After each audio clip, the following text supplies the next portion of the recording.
Let's take a close-up view of the mounted triple monitor stand to show you a little bit of the assembly process. So some pieces come pre-assembled, like you have this mounting piece, and then underneath you have the bracket. Now you're able to have this just right onto the table and just mount it this way and just screw that.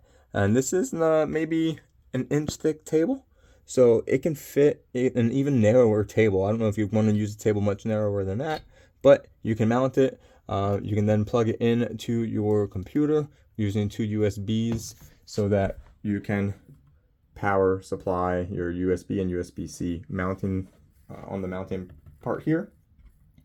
And then for assembling it, it's super easy. It took me probably about 15 minutes total to assemble the whole thing by myself. I mounted it onto the desk, you put on the pole, you put on the double bracket here, and then the next piece.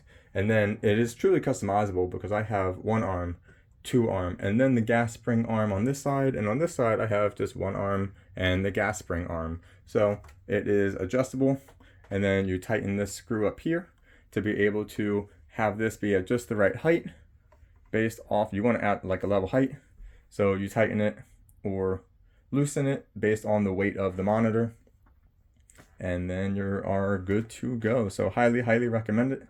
Thanks to Mount It for providing it for me.